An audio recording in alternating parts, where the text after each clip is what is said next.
Trauma bonding versus love, what most people miss. Hi, I'm Coach Penelope Cruz, and today I want to talk to you about trauma bonding and why it's so often mistaken for love. Not every intense connection is love. Sometimes what feels like deep attachment is actually trauma bonding. And if you don't understand the difference, you can confuse emotional chaos with emotional death.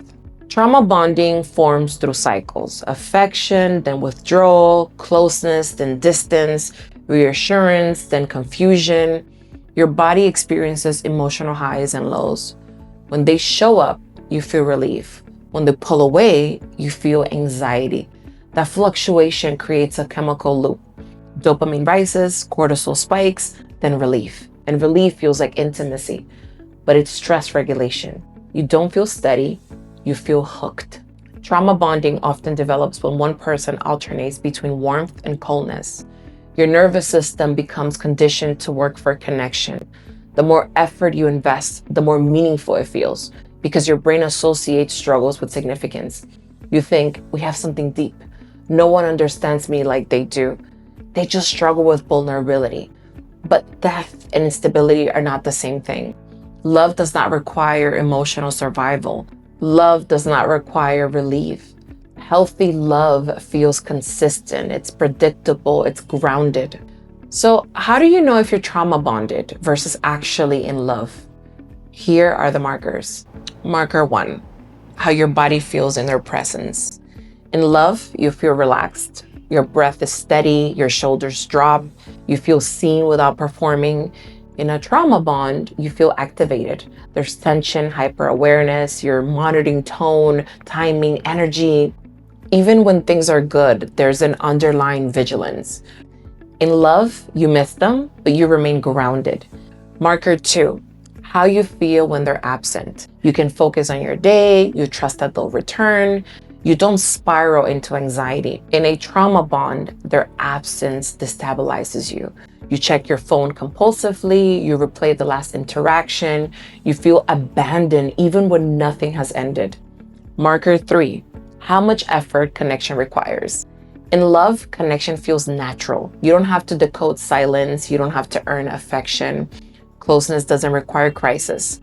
In a trauma bond, you're always working for it, proving your value, adjusting your needs, managing their emotional state so that they don't withdraw. Marker 4, whether the relationship grows or cycles.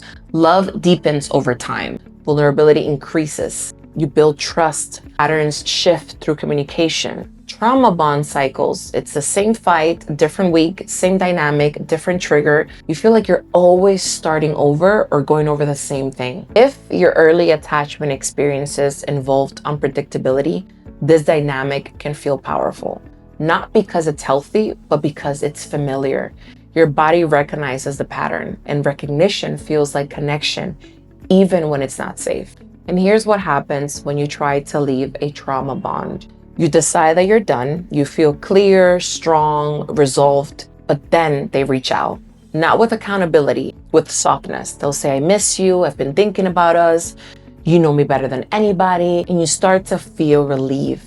Not because the relationship has changed, but because the anxiety of separation has resolved. You think, maybe I was being too harsh. So you return, and the cycle begins again. This is the pullback dynamic. Your nervous system craves resolution more than it craves safety, and that is the trap. Breaking trauma bonding requires more than deciding to leave. It requires tolerating the discomfort of no contact. It requires letting your nervous system recalibrate without the dopamine hits. It requires sitting with the absence of intensity and not interpreting it as emptiness. And here's what that looks like. You stop responding immediately when they reach out. You notice the pull without acting on it. You let the craving pass like a wave. You remind yourself that relief is not reconciliation. And you give your body time to detach from the loop. That process isn't quick. It can take weeks, sometimes months. But the clarity that comes from a regulated nervous system is worth the discomfort of withdrawal. Breaking trauma bonding also requires asking, do I feel secure? Not, do I feel intense? That distinction changes everything, because intensity will always feel more compelling in the moment, but security is what allows you to build a life. If this pattern feels familiar, don't rush to fix it. Sit with it, observe it. Awareness is where power begins. If you enjoy this video, don't forget to comment, to share, and I'll see you next Wednesday. Bye.